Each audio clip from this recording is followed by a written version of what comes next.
The morning Marshal Haskins decided he was done with living, breathed its last quiet breath the very same hour Fannie Harper's wagon wheel cracked clean in half on the rutted road outside Caldwell, Kansas, and fate, as it so often does, paid no attention whatsoever to either of their plans.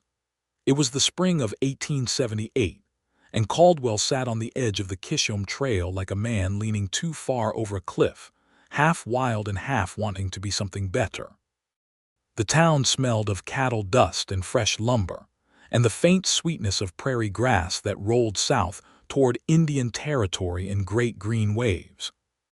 It was a town that had seen too much and remembered all of it, and Marshal Haskins, who served as its marshal of 4 years running, felt that weight in his chest every single morning when he woke to the silence of a house that had once known laughter. He was 34 years old and broad-shouldered, with hands that had gentled horses and hauled fence posts, and once, in a moment he rarely permitted himself to revisit, held his wife Clara's hand while she breathed her last in the winter of 1875. She had been 29 and full of a particular kind of light, and when she went, she took the noise of the house with her. The curtains she had sewn stopped moving as though they had been told to stand still. The kitchen went quiet in a way that had nothing to do with sound and everything to do with absence. Their daughter, little Ruth, who had been 3 when Clara died, had gone to live with Clara's sister in Wichita, because Marshall had been honest enough with himself to recognize that a grieving man with a badge and a gun was not the right kind of father for a small girl who needed tenderness above all things. He sent money every month without fail, and he visited when he could, and Ruth called him Papa and ran to him with her arms wide, and somehow that was both the best and the most sorrowful thing in his life. By the spring of 1878, Ruth was 6 and thriving in Wichita, and Marshall had grown so accustomed to his own silence that he had begun to mistake it for peace. He woke each morning, made coffee on the iron stove, sat in Clara's rocking chair on the porch and watched the town come alive, and then he did his job with the careful, steady competence of a man who had replaced feeling with purpose. The house behind him was clean and spare and utterly empty, and every evening when he walked back through its door, the echo of his own boots on the floorboards reminded him of everything that was gone. He had been thinking, in a vague and uncommitted way, of selling the house and moving into the room above the jail. It would be simpler. It would require nothing of him. It was the kind of plan a man makes when he has confused simplicity with living, but Marshall had not yet recognized the difference. And so, on that Tuesday morning in late April, he was sitting on his porch drinking his second cup of coffee and thinking about talking to the land agent when the sound of a wheel giving way and a woman's sharp voice cutting across the morning air pulled him to his feet before he had made any conscious decision to rise. Fannie Harper had been on the road for 11 days.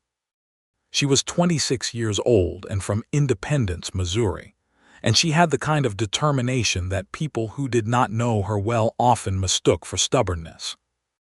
She had dark auburn hair that she kept pinned up with more optimism than success, because strands of it were always escaping to curl at her temples and the back of her neck in a way that made her look, depending on one's perspective, either charmingly disheveled or wholly unsuited for frontier life. She had hazel eyes that shifted between green and brown depending on the light, and a mouth that was quick to laugh and equally quick to say exactly what she meant, which had been regarded as charming by some people in Independence and had made her considerably fewer friends among others. She had come to Caldwell because her older brother, Thomas Harper, had been running a general store there for 2 years and had written her 3 letters in the past 6 months asking her to come and help him manage it. Thomas was a good man and a poor businessman, and his wife, Mary, had recently had their second child and was in no condition to be standing behind a counter 12 hours a day. Fannie had been working as a seamstress in Independence, which paid well enough but offered the kind of solitary, interior life that made her feel slowly diminished. And when Thomas's 3rd letter arrived with a postscript from Mary that simply said, "Please, Fannie, we need you," She had packed her 2 trunks, arranged passage on a wagon heading south and west, and set out. She had not told anyone she was nervous, because she was not the kind of woman who led with her fears. But she had been nervous all the same, in the quiet way of a person who has made an irreversible decision and is now required to live up to it. The wagon she had been riding in belonged to a cattle buyer named Holt, a stout and decent man who had said almost nothing for 11 days beyond what was strictly necessary, which Fannie had initially found peaceful and then progressively more maddening as the miles went on. When the right rear wheel cracked apart less than half a mile from Caldwell's Main Street, Holt regarded the damage with the same expression he had worn for 11 days and said, "Well." Fannie climbed down from the wagon seat, looked at the ruined wheel, and said something considerably more colorful than "well," which was when Marshal Haskins rounded the corner from the direction of his porch and came to a stop 10 feet away, coffee cup still in hand. He looked at her. She looked at him. The wheel lay in pieces between them like a broken argument. "Marshal," she said, reading the star on his vest because Fannie Harper had always preferred to deal with things directly. "Yes, ma'am," he said. "I don't suppose there's a wheelwright in this town. There is Pete Calloway on the south end of Front Street, though he's generally slow." "How slow?" "2 days if you push him. 3 if you don't." Fannie looked at her trunks in the wagon bed, at Holt, who had already begun unhitching his horses with the serene detachment of a man who had been dealing with broken things his entire life, and then back at the marshal, who was watching her with an expression she could not quite read. He had gray eyes, she noticed, the kind that looked like sky before rain, and a jaw that had clearly decided early in life to be set firmly, and had not deviated from that course since.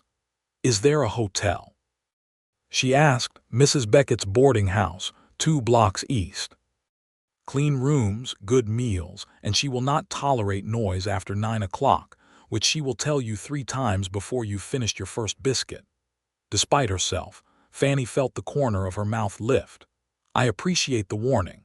He did not smile back exactly, but something in the set of his face shifted in a way that suggested he had considered it. He stepped forward, set his coffee cup on the wagon gate, and picked up one of her trunks with the ease of a man accustomed to heavy things. "I'll carry these over for you," he said. "I didn't ask," she said. "No, you didn't," he agreed and kept walking. Fannie stood there for exactly 2 seconds, which was how long it took her to decide that this was not a battle worth choosing, and then she picked up her smaller bag and followed him. She found her brother Thomas at the store before she had even checked in at Mrs. Beckett's, because Marshal Haskins walked past Harper's General on the way to the boarding house, and Thomas was outside sweeping the porch and saw his sister coming down the street behind the town marshal and went so white that Fannie thought briefly that he might faint. "You're here," Thomas said, grabbing her by the shoulders, trunk and all. "Did you think I wouldn't come?" she asked. "I thought the wheel might hold for another half-mile," Marshall said, setting the trunk down on the porch. Thomas blinked at him. "Marshal Haskins, you know my sister. We met approximately 7 minutes ago over a broken wheel," Marshall said. He touched the brim of his hat to Fannie, picked up his coffee cup from wherever he had set it, and walked back toward the jail with the unhurried stride of a man who owned the ground he walked on. Fannie watched him go. "Don't," Thomas said. "Don't what?" "He's a good man," Thomas said carefully. "But he's been closed up like a winter house since his wife died. People have tried. He's not unkind about it, he just—" Thomas searched for the right word. "Echoes," Fannie said without thinking, and Thomas gave her a strange look and she shook her head. "Never mind, show me the store." The store was exactly what Thomas's letters had described. Well-stocked but poorly organized, with a back room that had somehow become a graveyard of unsorted inventory, 3 competing systems of ledger-keeping that contradicted each other, and a front counter that needed refinishing badly enough that customers regularly went home with splinters. Mary, who came downstairs from their living quarters above the shop with baby James on her hip and 4-year-old Cecilia clinging to her skirt, looked at Fannie with an expression of such profound relief that Fannie felt the last of her nervousness dissolve. "Oh, thank goodness," Mary said. I have been keeping him from drowning this place in chaos by sheer force of will for 6 months, and I am out of will." "You are not out of will," Thomas said, wounded. "I love you, Thomas, but you alphabetized the tinned peaches before the coffee," Mary said. "People look for peaches." "I'm here now," Fannie said firmly, and both of them stopped talking and looked at her with the particular gratitude of people who had been needing exactly that sentence for a very long time. She was given the room at the top of the stairs, the one with the window that looked out over Front Street, and she spent the first hour after supper reorganizing the back room by category and by frequency of purchase, which required moving several £100 of goods, but which she accomplished with Thomas's help and the stubborn physical strength of a woman who had been doing her own moving and lifting for the better part of a decade. By the time the lamp oil was burning low, she had a system, and she felt the particular satisfaction of a person who has imposed order on chaos, which was one of Fannie Harper's most reliable pleasures. She did not think about the Marshal again that night, or so she told herself. She thought about him twice. The first time was when she heard boots on the boardwalk below her window, slow and measured, a single pair making a single circuit of the street, and she knew instinctively that it was him doing his evening rounds, and she found herself listening until the sound faded and wondering what it felt like to walk a town alone in the dark. The second time was when she was falling asleep, and she remembered the way he had picked up that trunk without asking and walked without looking back, and she thought that whatever that was, it was not indifference. Indifferent men let trunks sit in the road. She was at work behind the counter at 7 the next morning when Marshal Haskins came in for coffee, beans, and salt. This was his habit, Thomas had explained over breakfast. He came in every Wednesday morning, and sometimes Thursday if he had run low. He paid promptly and said little beyond what was necessary, and he had been doing it since before Thomas had bought the store, which meant he had been doing it when the previous owner, an old man named Gerber, had run the place. He was, in other words, a fixture, the way certain rocks were fixtures in a creek, worn smooth by current and utterly unmoving. Fannie weighed out his coffee beans with the practiced speed of someone who had been doing it for years, though this was in fact her first morning behind this particular counter. She had an instinct for weights and measures, and she had the bin organized and the scale calibrated before Thomas had finished his first cup. "That'll be 20 cents for the coffee and 8 for the salt," she said, writing it in the ledger before he had reached for his coin. He counted out the money and placed it on the counter. He had clean hands, she noticed, for a working man, not soft hands but clean. "You look comfortable behind that counter," he said.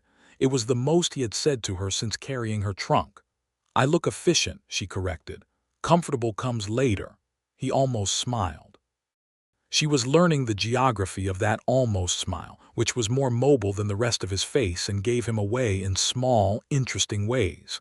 "You planning on staying then?" "I am. Thomas needs help."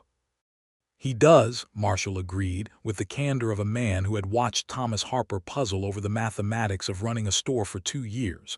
He picked up his purchases. "Welcome to Caldwell, Miss Harper." "It's not Miss," she said, and watched something flicker across his expression. "I mean to say it's Fannie. Miss Harper sounds like a school teacher, and I've never been organized enough for teaching." He looked at her for a moment. "Fannie," he said, testing it, and something about the way he said it, careful and unhurried, as though the word was something worth getting right, made her look down at the ledger so he wouldn't see whatever was happening on her face. "Marshall," she said. "Marshall," he said, with 2 L's. "My mother named me after a general she admired, and she was very particular about the spelling." 2 L's, she repeated, looking up. "I'll remember that." He nodded once and walked out, and the little bell above the door chimed behind him, and Fannie stared at the space where he had been for exactly as long as she could justify to herself, which was not long enough. The first month in Caldwell was a revelation. Fannie had expected a rough town and found instead something more complicated.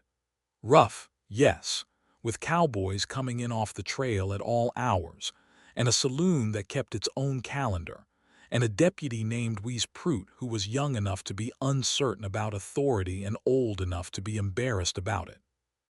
But there was also a church with a good choir, and a school that met 6 days a week in a building that was too small but scrubbed clean, and a women's betterment society that met in the back of the church hall every other Thursday and was run with tremendous organizational force by a woman named Edna Marsh, who was 62 years old and had buried 2 husbands and showed no signs of slowing down for either the grief or the frontier. Fannie joined the Betterment Society on her 3rd week and was given the job of organizing the school supply drive within 4 minutes of walking through the door, because Edna Marsh had the same talent for assessing capability that Fannie had for weights and measures. "You've got organizer's eyes," Edna told her, which Fannie took as the compliment it was meant to be. She also, within that first month, fixed the front counter at the store, refinished it herself with a wood plane Thomas had not known he owned and oil she found in the back room, and reorganized the ledger system into a single, coherent book that she kept current to the day. Customers noticed. They began coming in more, partly because Fannie was efficient and courteous, and partly because she was new, and the town, like all frontier towns, was perpetually hungry for novelty. She made friends easily, because she was interested in people in a genuine way that they could feel. She learned that Pete, the wheelwright's wife, had just had twins and was exhausted, and she brought them a covered dish 3 times. She learned that the school teacher, a young man named Arthur Finch, was struggling with a dozen students whose English was their second language, and she volunteered Tuesday afternoons to help with reading. She learned which cowboys off the trail were looking for trouble and which ones were just tired, and she was kind to the tired ones and firm with the others, and she did not flinch when the saloon across the street got loud on Friday nights, though she closed the upstairs window. And she noticed, in the particular way that she noticed things, that Marshal Haskins watched all of this. Not in a way that was intrusive or obvious. He was too contained for that. But Caldwell was a small town, and a marshal covered its ground more than once a day. And when you were behind a store window for 12 hours, you saw everything that moved on the street, and she saw him. She saw him stop to talk to the wheelwright's wife when she was struggling with the baby carriage, and take the handle from her without being asked and push it half a block to her destination. She saw him break up a fight behind the saloon with such quiet authority that neither man raised his voice afterward. She saw him sit on his porch in the evenings and watch the sun go down over the prairie with an expression that was not peaceful exactly, but was something he was passing off as peaceful, the way you hold a cold cloth to a bruise and call it treatment. She also noticed, and thought about more than she strictly should have, that he always looked toward the store when he passed it. Not every time, but most times. A quick, sideways look through the window calibrated to see without seeming to seek. One evening in the middle of May, Fannie was still in the store after Thomas and Mary had gone upstairs doing the week's final accounts by lamplight when there was a rap at the door. She looked up to find Marshal Haskins standing outside the glass, hat in hand. She unlocked the door. "We're closed." "I know, I don't need supplies." He hesitated, which was unusual for him. "There's a town meeting tomorrow evening. Schoolhouse. Finch says he needs a new building and the town council is supposed to vote on funding. People are going to argue about it." "I thought you might want to know since you've been helping with the school." Fannie looked at him for a moment. "You came to tell me about a meeting." "Yes, at 8:30 in the evening. I was passing." "You were passing," she repeated with a gentleness that was entirely without mockery. "Thank you, Marshal, I'll be there." He put his hat back on. "Good evening, Fannie." "Good evening," she said, and stood in the doorway watching the street after he'd gone, with the lamplight at her back and the prairie wind coming in warm and dark and smelling of possibility. She was at the town meeting, naturally. She was also the one who presented the argument for the new schoolhouse most clearly, because she had thought it through on her walk over and had 2 columns in her head, cost now versus cost of ignorance later. Arthur Finch looked at her with the gratitude of a man who had been trying to make this argument by himself for months, and had not known how to make it land. The council voted 3-2 in favor of the new building. Afterward, in the dusty yard outside the schoolhouse, Marshall found her. The evening had cooled, and the stars over Kansas were ridiculous, too many and too bright, the kind of sky that made a person feel very small in a way that was almost pleasant. "You spoke well," he said. "I spoke practically," she said. "People respond to practicality, show them the numbers." "You also said that an ignorant town is a dangerous town, and that rang louder than any number." She looked at him sideways. "You were paying attention." "I generally pay attention," he said, and there was something in the simplicity of it that she felt in the center of her chest. They walked back toward Front Street together, not by any explicit agreement, but by the simple fact of walking the same direction at the same time. It was a warm night, and the saloon was already raising its Friday voice, and somewhere in the dark, a horse shifted in its sleep and blew out a breath. "Thomas tells me you carry a house with you," she said. He looked at her. "Pardon. He means it kindly. He says you bought that house on Birch Street because your wife loved the view of the water tower and that you've never thought about leaving it even though it's too big for one person." Marshall was quiet for a moment, the kind of quiet that was not empty but was thinking. "Thomas talks too much," he said finally. "He talks an appropriate amount," Fannie said. "He just talks to me because I'm his sister and I'm an interested party." "Why would you be an interested party?" His voice was careful, not cold, careful. She stopped walking. He stopped too, turning to face her, and the lamplight from the saloon fell across the left side of his face and left the right in shadow, and she thought that was exactly right, because he was a man who was half lit and half dark, and she could see both halves clearly. "Because I've been in Caldwell for a month," she said, "and I've had 3 men bring me flowers and 2 invite me to Sunday supper, and the only one I've thought about at any inconvenient hour is you, and that seems worth being honest about." The silence that followed this was the loudest she had ever stood in. A great rolling prairie silence, punctuated by saloon noise and the distant complaint of a cow, and inside it Marshal Haskins looked at her with his rain sky eyes and did not say anything for long enough that she began to feel the particular vulnerability of having said a true thing to a person who might not be ready for it. "I'm not an easy man," he said at last. "I'm not looking for easy," she said. "I'm looking for real." He exhaled a long and careful breath, and something in his shoulders, the set of them, the permanent brace, released a fraction, just a fraction, but she saw it. "Would you take a walk with me Sunday afternoon?" he asked. "Yes," she said, "just a walk." "Marshall," she said patiently, "I know the difference between a walk and a wedding. Sunday afternoon is fine." He made a sound that she realized, with a small shock of pleasure, was a laugh, restrained, brief, as though it had gotten out before he could close the door on it, but unmistakably a laugh, and it changed his whole face, and she filed it away with the careful attention of someone who intends to see that face again. The Sunday walk became a habit. Every Sunday after church, which Fannie attended faithfully and Marshall attended somewhat less so but increasingly often, they walked south of town to where the land opened up into the prairie, and they talked. They talked about everything and they talked about nothing, and the combination of the two was, Fannie thought, the best kind of conversation there was. He told her about Clara, not all at once and not easily, but in the careful, incremental way of someone uncovering a wound to determine if it had healed. He told her about Ruth, and the photographs he kept on the mantelpiece, and how Ruth had her mother's laugh and his own stubborn chin, and how that specific combination was the most beautiful thing he had ever seen. He told her about the morning he had put Ruth in the wagon to take to Wichita, and how he had stood in the road after the wagon rounded the corner, and the silence had come down on him like a second loss, cold and absolute. Fannie did not try to fix these things. She had known enough grief, second-hand and her own, to understand that it was not the kind of thing you fixed.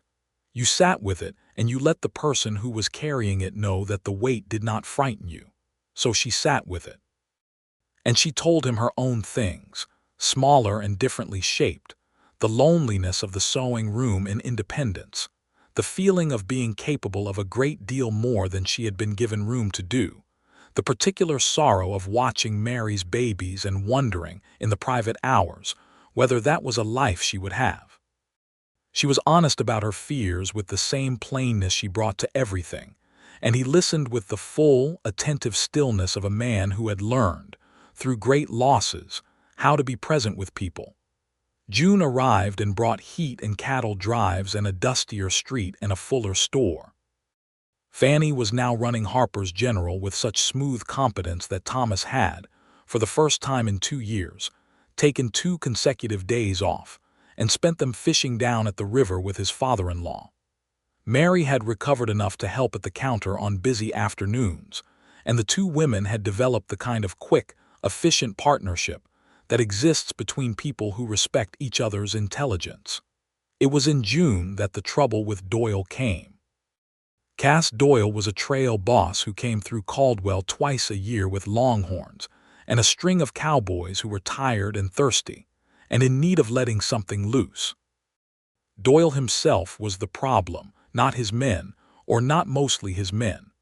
Doyle was the kind of man who had grown up in a time when size and loudness were sufficient authority, and who had not updated his understanding since. He came into the store on a Tuesday afternoon, and Fannie was alone at the counter because Thomas was in the back doing the week's ordering, and Doyle looked around at the reorganized shelves and the clean counter, and the new hand-lettered signs Fannie had put up to direct customers to common goods, and he made the particular kind of disapproving noise that men make when they don't like finding that something has changed, and the thing that changed it is a woman. "Where's Harper?" he said. "In the back. Can I help you?" "I'd rather wait for Harper. He's going to be at least 20 minutes, Fannie said pleasantly. "If you're in a hurry, I can get you what you need." Doyle looked her up and down with the slow deliberation of a man who intended for that look to communicate something. "And who are you?" "Fannie Harper, Thomas's sister. I run the store." "You run the store," Doyle repeated, with the emphasis that made it clear he found this unlikely. "I do," she said, with the patience of someone who has decided that this particular battle is not going to be avoided, and who is prepared for it. "What can I get you?" Doyle made a show of looking around, named 6 items in the desultory tone of a man who expects to be disappointed, and then seemed genuinely surprised when Fannie retrieved every one of them in under 2 minutes, weighed them accurately without being asked for amounts, and had a total written in the ledger before he'd reached for his wallet. He paid. He did not thank her, but as he was leaving he turned in the doorway and said, "You know the Marshal's been sweet on you." Fannie looked up from the ledger. "I didn't realize that was any of your business." Just pointing it out, Doyle's smile had the shape of friendliness and the substance of something else. "Man like that's got a ghost in his house. Don't go thinking you can clear it out." He left. Thomas emerged from the back 5 minutes later and found Fannie wiping down the already clean counter with more pressure than was strictly necessary. "Doyle," Thomas said. "Doyle," she confirmed. "He's not worth getting angry about." "I'm not angry," she said, which was not entirely true. "I'm thinking." "About what he said about Marshall." She looked at her brother. "You didn't hear that." "The walls are thin," Thomas said apologetically. Fannie set down the cloth. "Do you think he's right?" "That the house is too full of Clara for," she stopped, because she was not sure how to finish the sentence without it sounding more certain than she was ready to be. Thomas was quiet for a moment, in the careful way he was quiet when he was choosing his words because he cared about the truth. "I think," he said, "that Marshal Haskins spent 3 years making his life as small as possible, and that in the last 2 months he has been making it larger, every Sunday, without anyone asking him to." He picked up the cloth she had set down and finished wiping the counter. "I think that's an answer of some kind." She thought about that for the rest of the day, and by evening she had made a decision, which was that Cass Doyle was not going to be the voice in her head on this particular subject. She was going to let the thing grow or not grow by its own nature, and she was not going to decide the future based on the opinion of a man who had not said please when she found his 6 items in 2 minutes. It grew. On a Thursday evening in early July, Marshall came to the store at closing time and stood in the doorway with his hat in his hand and said, "I'm going to Wichita next Saturday to see Ruth. I was wondering if you might." He stopped, regrouped, started again. "Ruth has heard me talk about you. I may have mentioned you once or twice in my letters." Fannie was locking the till. She did not look up immediately, giving him the privacy of a moment in which to have said that without being scrutinized. "Once or twice," she said. "Perhaps more than that," he admitted. "What does she know about me?" "That you run a store and you go to school on Tuesdays and you can carry a trunk that weighs more than most men will admit to struggling with. Those are all true things." "She asked," he said, "in her last letter if you were nice." Fannie set down the key and looked at him. "And what did you say?" The corner of his mouth moved. "I said I thought you were one of the better people I had ever met, and that I would let her form her own opinion when she got the chance." The store was warm and golden in the late afternoon light, and the street outside was settling into its evening rhythm. And Fannie Harper stood behind a counter she had made her own and looked at a man who had just said the most careful and genuine thing anyone had said to her in a very long time, and she felt something shift in the geography of her chest, something tectonic and unhurried and absolutely certain. "I'd like that," she said, "to meet her."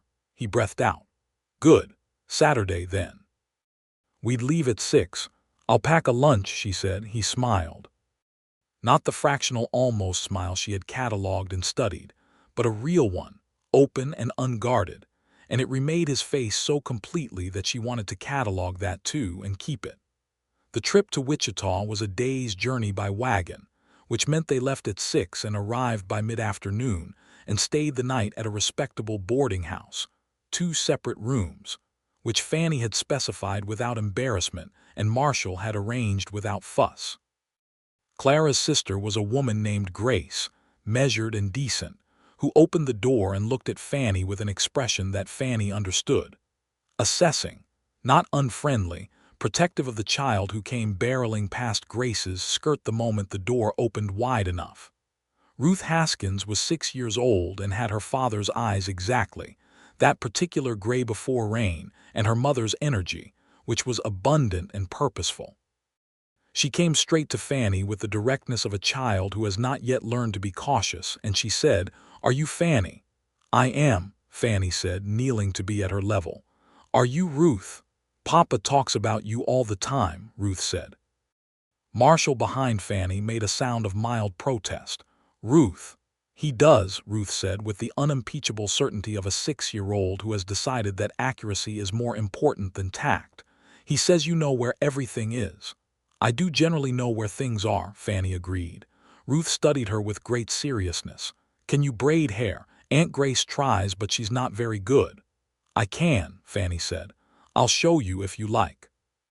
Ruth grabbed her hand with both of hers and pulled, and Fannie went, looking back over her shoulder at Marshall, who was watching his daughter lead Fannie into the house with an expression so open and undefended that it nearly stopped her heart.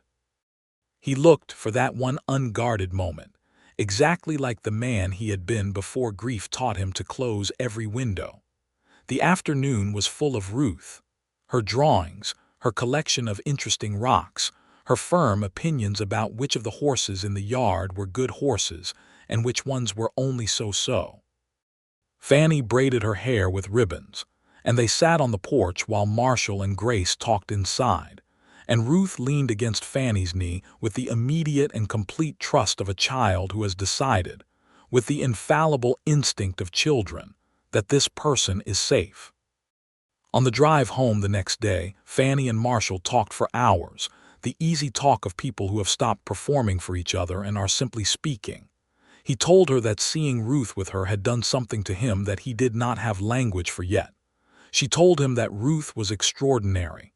He said that was genetic. She said that was bold of him to claim. He laughed again, and again it surprised him, and this time he didn't try to put it away.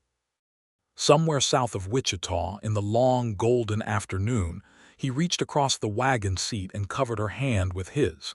He didn't say anything. She didn't say anything. The horses went on and the prairie rolled around them like a green sea, and the sky was the color of a world that had decided to be generous. And Fannie turned her hand over and held his, and they drove like that all the way to Caldwell. August arrived with a cattle drive that was bigger than usual and a heat that had teeth, and Caldwell was louder than it had been and fuller and wilder, and Fannie was in her element. She kept the store stocked through what Thomas called the summer rush, which was a real and substantial thing. Cowboys coming in for tobacco and canned goods and new boots because the old ones had finally given way. She managed the inventory with the same steady precision she brought to everything, and she expanded their stock of work gloves and replaced the dried goods corner with a more efficient arrangement that put the fast movers at the front. Marshall was busier in August too, trail drives meaning more men in town, and more men in town meaning more opportunities for things to go sideways. Deputy Wiesprut had steadied some over the months, grown into the authority of his badge with less embarrassment and more competence, which Marshall had noticed and acknowledged in the quiet way he acknowledged things that were worth noting. The evenings were shorter now, in the sense that they were both more tired by the time the day wound down, but they found their time. A half-hour on Fannie's porch above the store, or a walk to the south end of town where you could see clear to the territory line if the light was right. They did not rush. There was something deliberate and deeply right about the pace of it, like water finding its level. One evening in late August, sitting on the store's upper porch with a lamp between them and the town going about its business below, Marshall said, "I've been thinking about the house." Fannie waited. "It's too quiet," he said. "I've known it for 3 years, but I kept thinking the quiet was something I had earned the right to or something I was supposed to want, and I've been thinking lately about selling it, simplifying." "And now?" she asked. He looked at her directly. "Now I think the problem was never the house. It was that I was the only one in it." The lamp between them was very still. The street below was not still at all, and the contrast was something that Fannie would remember afterward, the stillness between them inside the noise of the living world. "Marshall," she said, "I'm not good at saying certain things," he said. "I need you to know that going in. I am working on it." "I know you are." "What I mean to say," he stopped, started again. "What I mean to say is that you filled something in, not Clara's place because that's not how these things work and I'm not fool enough to think it is, but something, some part of the house that I've been walking past for years and not looking at." He turned his hat in his hands, a habit he had when he was working through something. "I don't want to go back to that." "Then don't," she said simply. "I'm asking you something," he said. "I'm asking it badly." "I know what you're asking," she said. "Do you?" He looked at her. "Yes," she said. And then, because he had been honest and open and imperfect and entirely sincere, she said, "And yes." "The answer is yes." He breathed. The hat stopped turning. He reached across the small table between them and took her hand and held it, and the lamp burned between them, and the town below made its wonderful, various, living noise, and Marshal Haskins sat in that noise and let it be there, let it fill him up, and he did not flinch from it. He spoke to Thomas the following Sunday morning before church, which Thomas later told Mary about in a voice that was thicker than usual, and Mary cried a little, which she blamed on the new baby she was carrying, though Thomas knew better. The formal proposal came on a Tuesday evening, which Fannie later said was a very Marshal Haskins kind of day to choose a proposal, practical and midweek, not waiting for a grand occasion.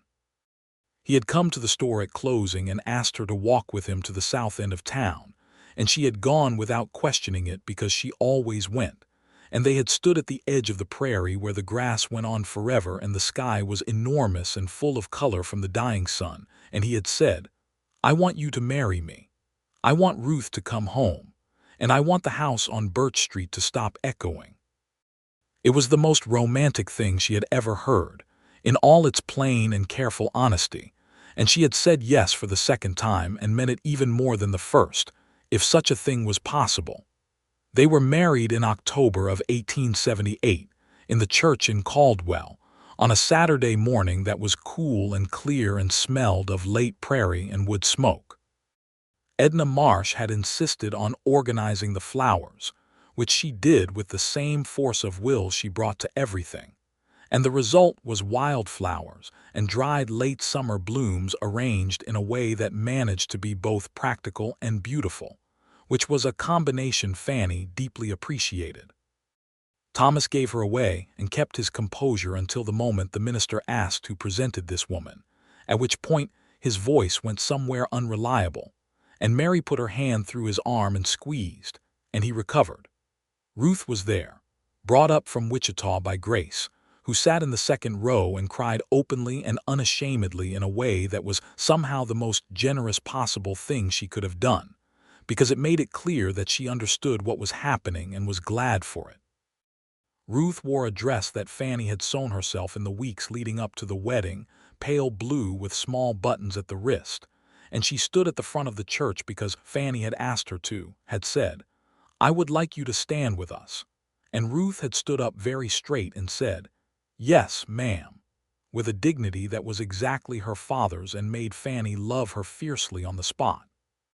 Marshall wore his best suit, which was dark and fitted, and made him look less like a man who carried a badge and more like a man who was trying, very earnestly, to be worthy of something. When Fanny came down the aisle on Thomas's arm, Marshall watched her with the full and unguarded attention of a man who has learned, by hard experience, what it costs to not pay attention to what matters, and he was paying every bit of it now. She wore a dress she had made from ivory wool and brown trim, practical enough for Kansas and good enough for a church, and she had pinned her hair up with particular care, and several strands had escaped by the time she reached the front, curling at her temples in their usual optimistic way, and Marshall looked at those escaped strands and felt something in him loosen that he had not known was still clenched. They said their vows in front of the town, and the town, because it was a small town and small towns contain multitudes, was equal parts sentimental and practical about it. People who had known Marshall for 4 years and had watched him close himself off like a shuttered house watched him look at Fanny with those rain-sky eyes, and something collectively relaxed in the room, the way a room relaxes when a thing that has been wrong for a long time is finally made right. Edna Marsh cried. Deputy Wheeze Prout stood very straight in the back and looked at his boots. Pete the wheelwright, whose wife had finally recovered from the twins, sat with his arm around her and looked smug in the contented way of a man who enjoys being right about people. The reception was held in the church hall, and Fanny had allowed herself to be talked into a cake that was considerably grander than she had initially planned, because Mary had strong opinions about wedding cake and Fanny had chosen that particular hill not to die on. It was a good cake.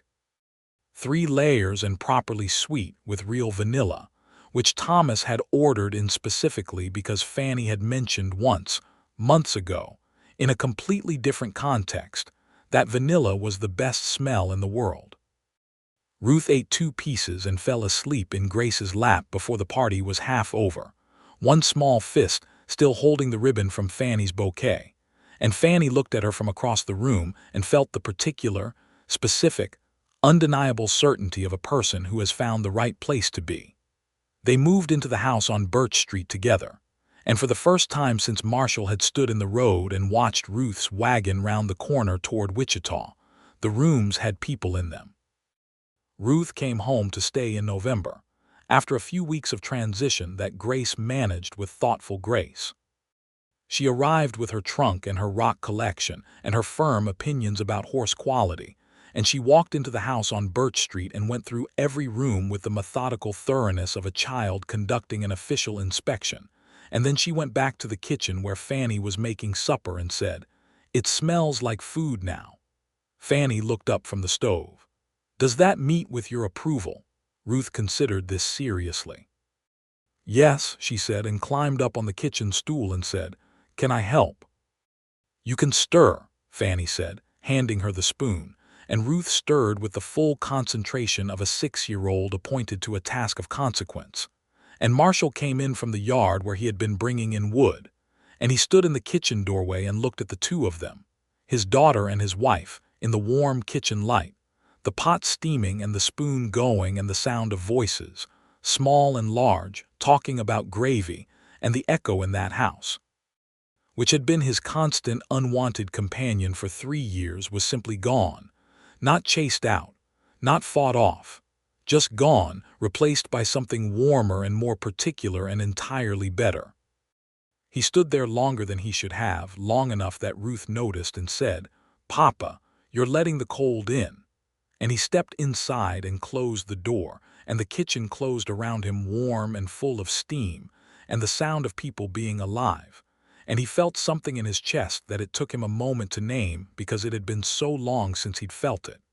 He felt like he was home. Winter came to Caldwell the way it always did, without apology, dropping temperatures hard in December and blowing in off the plains with a wind that had nothing between it and the town but open grass and intention. Fannie, who had grown up in Missouri and thought she understood cold, discovered that Kansas cold was its own particular creature, persistent and personal, and she adapted by adding 2 extra layers of quilts to every bed in the house and by locating, in the back room of the store, a truly excellent Franklin stove that Thomas had accepted in trade and never installed. The stove went into the front parlor of the house on Birch Street, and it made the room so warm and cheerful that the whole household gravitated there in the evenings, Marshall reading reports or cleaning his sidearm at the table, Ruth on the braided rug with her reading lessons, Fannie doing mending or working on the store ledgers she often brought home. They were quiet in the evenings mostly, but it was a different quiet from the one that had lived in the house before. It was the quiet of people who are comfortable with each other, who do not need to fill every silence with noise because the presence itself is sufficient. Ruth was in school now, the new schoolhouse having been completed in November with remarkable speed for Caldwell, which everyone attributed to the fact that Fannie Harper, now Fannie Haskins, had organized the supply deliveries with a precision that did not permit delay. Arthur Finch had more space and better light, and a set of proper reading primers that the Betterment Society had funded, and Ruth was one of his best students, which Marshall was excessively proud of and tried not to show, and which Fannie found endearing in him beyond all reason. Christmas was warm, in the specific way of a warm house in a cold season. Grace came up from Wichita, and Thomas and Mary came over on Christmas afternoon with little James and 4-year-old Cecilia, and the house on Birch Street was at capacity in the best possible way. Thomas ate 3 servings of Fannie's apple cake and said it was better than their mother's, which was the highest compliment he had in his vocabulary. Marshall and Grace sat by the Franklin stove and talked in the low, careful way of 2 people who have both loved the same person and have found a language for what comes after, and it was a conversation that had nothing sad in it, only the kind of warmth that comes from recognizing shared good things. Ruth and Cecilia, who had decided firmly to be best friends in the first 5 minutes of meeting, ran through the rooms playing some game that had elaborate rules Ruth had invented on the spot, and James Tottle ran behind them with the dogged determination of a boy who was not yet sure of his feet, but was absolutely sure he was included. The house shook with their running, and Fannie stood in the kitchen listening to it, and thought that she would like to hear that sound for a very long time. In January, Marshall came home in the middle of the afternoon, which was unusual enough that Fannie looked up from the ledger she was working on at the kitchen table with a watchful expression. "You're back early," she said. "I'm not in trouble," he said, reading her expression with the accuracy he had developed for reading hers over the months. He sat down at the table across from her and put his hands flat on it. "I got a letter from the county office today. They're considering appointing a second marshal for a new district south of here, territory expansion. They asked if I had any recommendations." "Why does that bring you home in the afternoon?" she asked. "Because it also said they'd consider moving me to that district if I was interested, which would mean a promotion and a raise, but also," he paused. "Moving," she said. "Moving," he confirmed. South, new town. Still Kansas, just farther. He watched her face. I wanted to talk to you before I said anything. This was so profoundly different from the man Thomas had described to her in those early days, the man who had folded his life down to the smallest possible size and let no one into the making of any decision, that she felt a rush of affection for him so strong it was almost disorienting. She reached across the table and covered his hands with hers. "What do you want?" she asked. "I don't know," he said honestly. "That's why I'm here instead of writing back. What would the new town have? Less, it would need building up. And Caldwell has you settled," he said. "The store.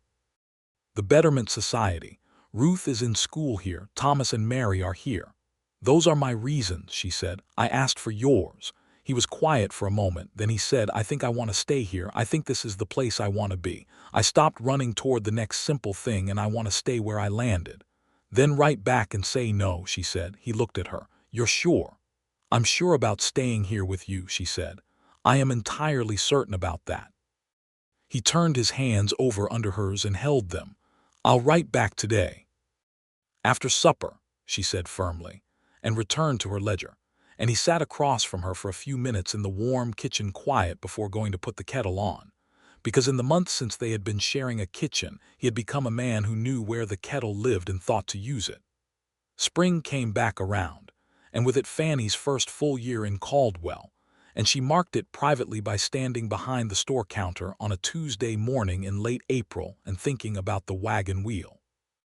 1 year ago she had been half a mile from this town, with a wheel in pieces in the road, and a future that had been a plan but not yet a life. Now she was behind this counter in this town with this life, which was built and full and real, and she thought about the distance between those two versions of the morning with something that was not quite wonder and was not quite gratitude but was something that contained both and went beyond them. Marshall came in for his Wednesday coffee beans because it was Wednesday. She had his order weighed before he made it. He looked at the bag on the counter and then at her. "You knew." "I know your habits," she said. "You know everything about me," he said, which was nearly true. "I know the important things," she corrected. "The rest I'm still learning." He paid and then, which was not his Wednesday habit, he leaned on the counter and said, "Ruth asked me last night if we were going to have a baby." Fanny's hands stilled on the ledger. "What did you say?" "I said that was a question for Fanny." She looked up at him. "That is a question for both of us." "I know," he said. His eyes were steady on her face. "And I'm asking it." The store was quiet. Outside, Caldwell was going about its morning. A completely ordinary morning in a town that had learned in the past year to feel a little less rough and a little more like the kind of place people chose to stay. Fanny looked at Marshal Haskins across the counter where she had first met him and thought about all the distance they had covered in every sense, and she felt the certainty that was her native element settle into her like sunlight settling into warm ground. "Give it some time," she said. "But yes." He nodded once, and the almost smile that was not almost at all anymore, that had become a full and genuine smile that she saw most days now, moved across his face. He picked up his coffee beans. He touched the brim of his hat. "See you tonight," he said. "I'll make supper," she said. He walked out into the morning, and the little bell above the door rang, and Fanny watched him go. And then she turned back to the ledger with the expression of a woman who knows exactly where she is and has chosen it entirely. The spring and summer of 1879 were generous to Caldwell in the way frontier towns occasionally received generosity, not easily and not all at once, but steadily, the way water cuts a channel. The new schoolhouse brought a second teacher, a woman named Miss Pauline Drum, who arrived from Ohio with a trunk full of books and a fierce, practical dedication to her students that immediately earned Edna Marsh's full approval. Ruth adored her and came home with stories about history and arithmetic that she delivered at the dinner table with the intensity of someone who has discovered that the world is larger than previously understood. Thomas's store, now genuinely thriving with Fanny's management, took on a part-time hired hand named Carlos, a young man of Mexican descent whose family had been in Kansas since before the territory became a state, and who knew the land and the people and the stock better than most and was worth twice what Thomas was paying him, a fact Fannie pointed out to her brother until he adjusted the wages. Carlos repaid this advocacy by becoming extraordinarily good at the backroom inventory, which freed Fannie for the counter and the accounts, and the store hummed along with the satisfaction of a well-run enterprise. Marshall's world had opened in ways that surprised him by their cumulative effect. He was the same Marshall, careful and competent and unhurried in his authority, but the men who worked under him, Wes Prout and now a second deputy named Daniel Howe, found him more accessible than the year before, not softer but more present. He was a man who had come back into the world, and the world noticed. In September of 1879, Fannie told Marshall she was expecting. She told him in the kitchen, which had become the room in which their most important conversations happened, perhaps because it was the warmest, or perhaps because kitchens in small houses are the heart of things, and they both understood that instinctively. She told him simply and directly because that was her way, and watched his face go through a rapid series of expressions that she catalogued with the attentiveness she had been developing since the very first morning. Surprise, and then something that was very close to fear, and then, coming up through the fear the way light comes through water, the most open joy she had ever seen on his face. He put down the cup he was holding and came around the table and took her face in both his hands, which she had observed he only did when something had moved him too deeply for his customary reserve, and he looked at her for a long moment and said, "We are going to be all right." "I know," she said. I know exactly what you mean," she said. We will be." He kissed her forehead and then her mouth, and held her in the kitchen with the warm lamplight around them, and she could feel his heartbeat under her hand where she had placed it on his chest, steady and strong, and entirely changed from the man who had picked up her trunk on a Tuesday morning, because it was in the road and someone needed to. They told Ruth together, that same evening, sitting at the kitchen table after supper. Ruth listened to the news with the same methodical seriousness she brought to all important information, and then she said, "Is it going to cry a lot?" "Probably," Fannie said. "I can help," Ruth said, with the magnificent confidence of a 7-year-old who has decided the matter. "I already know about babies. James cried all the time and I learned to just be louder than him." Marshall made a sound that he attempted to disguise as a cough. Fannie pressed her lips together and did not laugh only by force of considerable will. "That is a strategy," Fannie said. "I'll think of more," Ruth said, and went back to her reading with the air of a person who has handled the situation competently and is moving on. The winter of 1879 was cold and full and good. Fannie's pregnancy was uncomplicated, which she regarded with gratitude and Thomas regarded with noisy relief, because Thomas was a worrier of the first order and expressed his worry through the medium of bringing her things: soup, and extra blankets, and a particular tea their mother had sworn by for everything, which Fannie drank without comment because Thomas needed to be useful. Marshall was attentive in his characteristic way, which was not fussy but was profoundly present. He noticed when she was tired before she said it. He rearranged the bedroom so the stove was closer and the drafts were fewer. He learned to make a passable biscuit, because Fannie had a phase in the middle months where the smell of anything cooking made the mornings difficult, and someone needed to manage breakfast, and he managed it with the same quiet competence he brought to most things, though the biscuits, he freely admitted, were not what you would call elegant. Ruth helped. She helped with complete and purposeful sincerity, the way she helped with everything once she had decided it was her responsibility. She set the table every morning without being asked. She read aloud to Fannie in the evenings, which had started as Fannie's way of helping Ruth with her reading, and had gradually reversed so that Fannie was the one being read to, which she appreciated more than she said. She declared herself fully prepared to manage the new baby's crying, and periodically offered updates on her strategy, which she was refining. The baby came in March of 1880, which was a cold month but a clear one, the kind of Kansas March that cannot decide between winter and spring and alternates between them on a daily basis. He was born on a Thursday, which was how he came to be named Eli Thursday Haskins, Thursday being Fannie's contribution, because she said it was the best day of the week, and he might as well know it from the start, and Eli being Marshall's contribution, after his own father. Eli was small and emphatic and had a voice that carried considerably beyond the range you would expect from a person of his size. He announced himself to the household and to the general neighborhood with a volume that caused Marshall, standing in the hallway outside the bedroom door, to press his hand over his mouth for a moment in an expression that was equal parts wonder and amused disbelief. Ruth, who had been permitted to wait in the parlor with Edna Marsh, who had appointed herself birthnight auxiliary, was brought in to meet her brother with great ceremony, and she stood over the bundle in Fannie's arms and looked at Eli for a long, assessing moment, and then she looked up at Marshall and said, "He is very loud."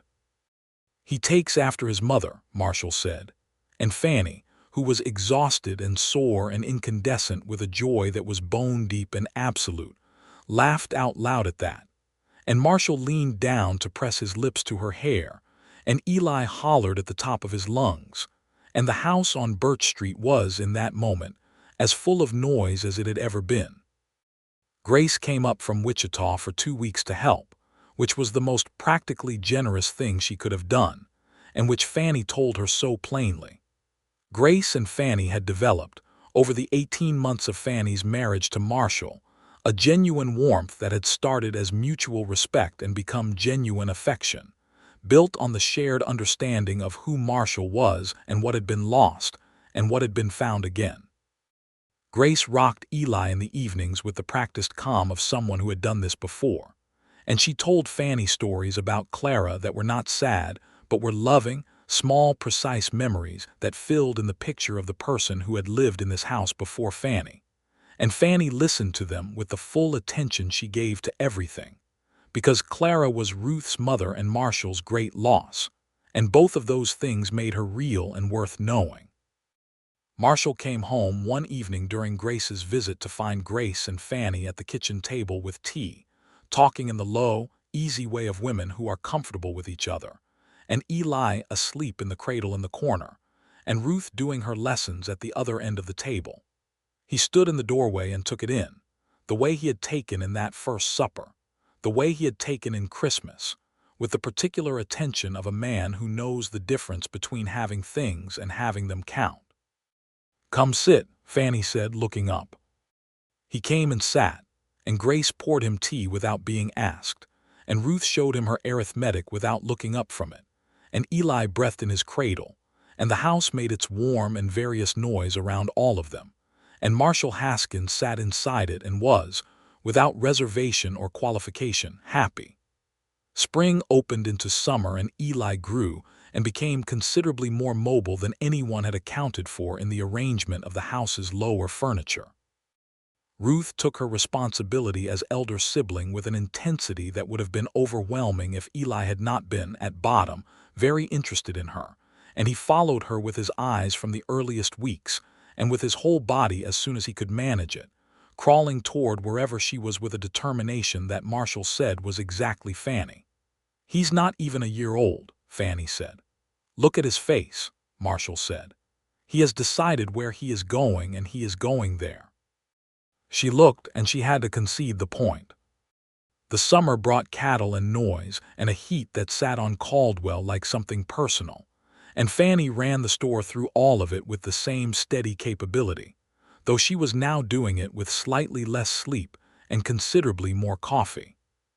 Carlos had become indispensable, and Thomas had begun talking about expanding the store's floor space, which was a conversation Fannie was happy to engage with because she had been thinking about it for 6 months and had already sketched out a rough plan on the back of a ledger page.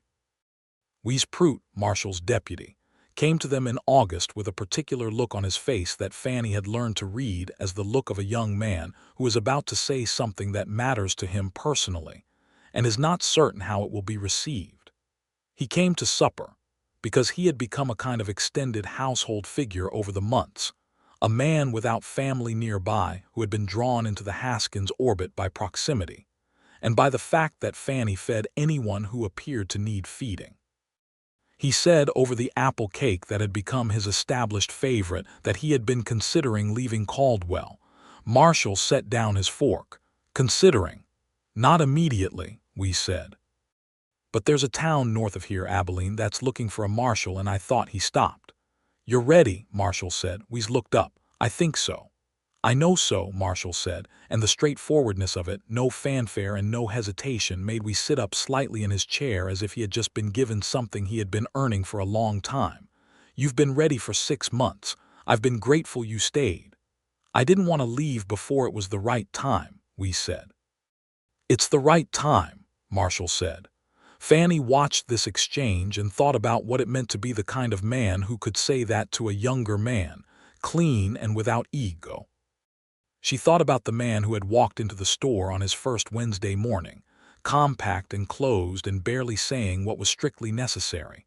And she thought about the man sitting at her kitchen table giving his deputy the simple, clear acknowledgement of his readiness that would free him to go. She thought, this is what a year and a half of noise does. It cracks the closed windows open, one by one, until the whole house breathes. We's left for Abilene in October, with a handshake from Marshall that went on a beat longer than handshakes usually did, and a supper from Fannie that he ate with the focused gratitude of someone who is memorizing the taste of something they will not have again for a long time.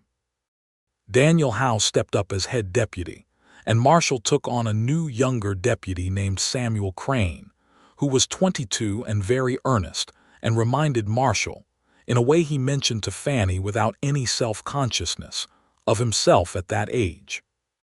He was patient with Samuel in the specific way of someone who remembers what it was to be young and uncertain and trying hard, and Fannie loved him for it in the particular way.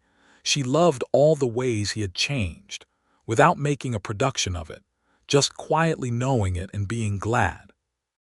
The second year became the third, and the town built itself further, the new schoolhouse filling and then needing an addition, the Women's Betterment Society taking on a new project of a public well on the south side of town, which Fannie organized with the same practical thoroughness she organized everything.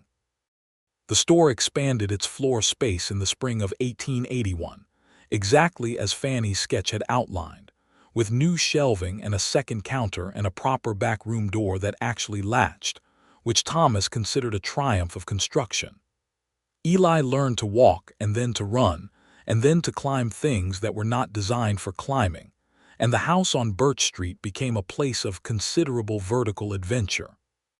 He was a bright, curious, physical child, always in motion, always interested in what was behind the next door or around the next corner. Ruth managed him with the authority of a 9-year-old who has decided that management is her occupation, and Eli adored her for it, following her around with the devoted attention of someone who has found their favorite person. Marshall came home one afternoon in the fall of 1881 to find Eli on top of the kitchen table and Ruth sitting beside it, doing her homework with the peaceful expression of someone who has decided not to intervene. He climbed up there himself, Ruth said before Marshall could speak. He's been up there for 10 minutes. I figured if he got up he could get down. Marshall looked at his son, who was sitting on the kitchen table with the triumphant expression of a conqueror who has taken the highest available ground. Then he looked at his daughter, who was doing long division with one eye on her brother. Then he went and lifted Eli off the table and set him on the floor, and Eli immediately began attempting to determine if the chair was the next step in the process. You are both exactly your mother, Marshall said. Ruth looked up. That's a compliment. Yes, he said, it is. Fannie came in from the back porch where she had been hanging laundry and looked at the three of them and said, What happened? Eli was on the table, Ruth said. "Was he?" Fanny said, with the expression of a woman who is not as surprised as she might be. "He got there himself," Ruth added, the distinction apparently important. Marshall looked at Fanny across the room, and they had the kind of conversation that people have after years of being together, entirely without words. His expression saying "this is what we have made," and her expression saying "I know. Isn't it something?" and both of them entirely right. The third year moved them deeper into the life they had built, which had the quality of something grown rather than assembled, organic and various and full of the particular texture that only time gives to things. Caldwell in 1882 was larger and more established than the town Fanny had come to in 1878. The trail drives still coming, but the town settling around them with more permanence, more buildings and more families, and less of the raw-edge quality that had characterized it 4 years before. The injustice that still existed on the frontier, the way land was taken from those who had always known it, the way some people's rights were considered and others were not, was something that pressed at the edges of everyday life in ways that could not be entirely ignored. Fanny was not a woman who looked away from injustice, and Marshall was not a man who hid behind his badge, and they navigated the complicated moral landscape of the territory with the same directness they brought to everything, speaking plainly when plainness was required, and supporting what was right even when it was inconvenient. Carlos, who had become as much a part of Harper's general as the front counter, was navigating his own complications, the way that men of Mexican descent in Kansas in 1882 were required to be twice as competent and half as demanding to be given a fraction of what they were owed. Fanny paid him what he was worth, which was a statement she made with the ledger rather than with words, and Thomas backed it without hesitation. And it was not enough in the larger sense, but it was what they could do in the immediate sense, and they did it. The summer of 1882 brought Fanny to the corner of the store one afternoon in July when business was slow, and she was doing the quarterly accounts, and she looked up from the numbers and realized, with the quiet completeness of someone arriving at a destination they had been moving toward for a long time, that she was content. Not complacent, not finished, because she was not a person who was ever finished, but content in the specific sense of a life that has been chosen and built and lived in and found good. She thought about the wagon wheel. She thought about the Tuesday morning and the echo, and the man with rain-sky eyes who had picked up her trunk without being asked and walked without looking back. She thought about the Sunday walks and the house on Birch Street and Ruth's hand in hers leading her into Grace's house in Wichita. She thought about the kitchen table where all the important things happened, and the Franklin stove that made the parlor warm, and the lamp that burned between them on the porch when he had said, almost in so many words, that she had filled the empty room. She thought about Eli on the kitchen table with the expression of a conqueror, and Ruth doing her homework beside him with serene disregard for the spectacle, and Marshall looking at her across the room in the wordless language they had built together. She thought, this is the noise. This is what fills a house. It is not loud, most of it. Most of it is coffee in the morning and boots on the floor and someone reading aloud, and someone else doing arithmetic and a small boy attempting escalating levels of furniture. Most of it is ordinary in the best possible sense of the word, the sense that means daily, lived, real. She went back to the accounts with a small smile that she did not explain to anyone, because she did not need to. In August of 1882, Ruth turned 10 years old. They celebrated with a supper that contained every one of Ruth's favorite things: biscuits with honey, roasted chicken, corn bread, apple cake with vanilla, and a particular kind of sugar candy that Marshall had ridden half a day to the next town to procure because Caldwell's supply had run out, and Ruth had mentioned once 6 months ago that it was her favorite, and he had remembered. Fanny watched Marshall present the candy and watched Ruth's face when she understood that he had gone that far for something she had mentioned once, and she watched her stepdaughter look at her father with an expression so precisely and exactly love that it was almost impossible to look at directly. Thomas and Mary came with James and Cecilia and the new baby, Margaret, who was 2 months old, and slept through the entire celebration with the magnificent indifference of very new people to events that are not food. Carlos came because he had become part of their extended circle in the way that good people who show up consistently eventually do. Edna Marsh came with a gift of 3 new books that she had ordered specially, because Edna Marsh's love language was preparation, and she had been preparing Ruth's reading life for 2 years. After supper, when the children were running in the yard in the last of the daylight, and the adults were on the porch with their coffee, Marshall reached for Fanny's hand in the easy, natural way that had replaced the careful deliberateness of the early months. She gave it to him, and they sat in the warm August evening and watched Ruth organize Eli and James and Cecilia into a game that only she fully understood the rules of, and listened to the sound of their voices, rising and falling, full of argument and laughter and the particular joy of children who have a yard and an evening and other children to be with. "She's thriving," Fanny said. "She is," Marshall agreed. "You did that," she said. "We did that," he said, with the quiet certainty that was the deepest form of what they had become to each other. She leaned her head on his shoulder, which was a thing she did now without thinking, the ease of long practice, and he shifted slightly to accommodate her, which was a thing he did in response without thinking, the same long practice, the muscle memory of people who have made a home in each other. The yard was full of noise. The evening was warm and the stars were beginning to come out, ridiculous and excessive over Kansas the way they always were, and Caldwell made its various living sounds around them, the town that had been their beginning and had become their life. The house on Birch Street stood behind them, warm and full and lit from inside, not echoing at all. Eli appeared at the porch steps and announced that Ruth had changed the rules of the game without warning, which he found deeply unfair. And Marshall arbitrated this with the patience of a man who has been arbitrating disagreements professionally for years and finds small-scale domestic versions considerably more charming than their larger counterparts. Ruth appeared behind Eli to present her case, which she did with the argumentative precision she had been developing since she was 6, and Fanny listened to both sides and delivered a verdict so even-handed that both children accepted it with only moderate protest, which was the best outcome available. Eli went back to the yard. Ruth stayed on the porch for a moment and looked at her father and her stepmother in the way she had been looking at them for years now, direct and assessing and full of the deep security of a child who has been held consistently.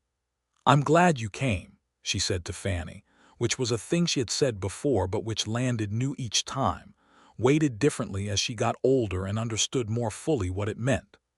"I'm glad I came too," Fanny said. Ruth nodded, satisfied, and went back to the yard, and Fanny felt Marshall's hand tighten around hers just fractionally, just enough.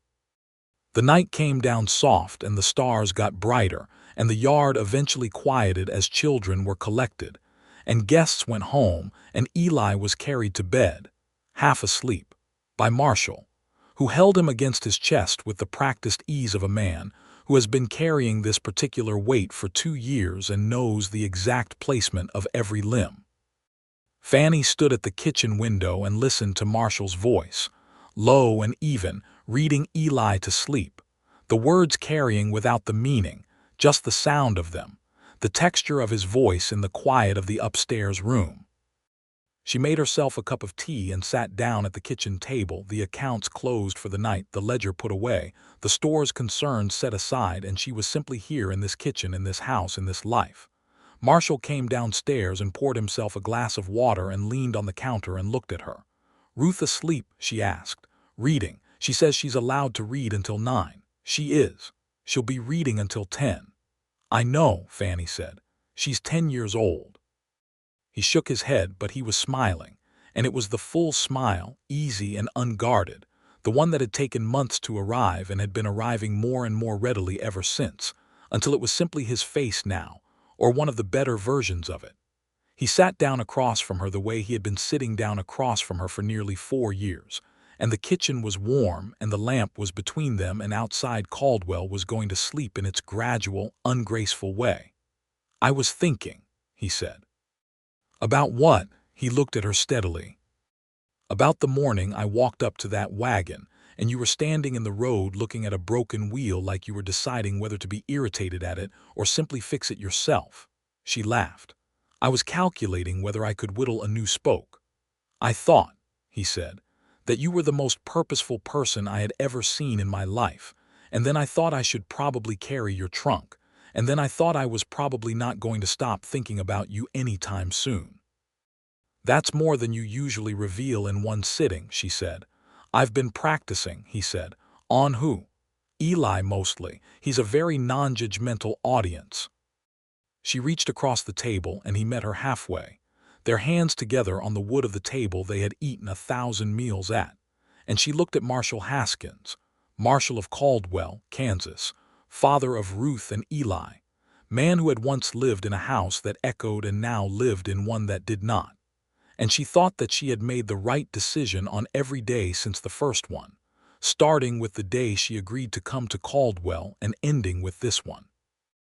And she expected to go on making the right decision tomorrow and the day after, in the ordinary and extraordinary fashion of people who have found the right place and the right person and have the good sense to stay.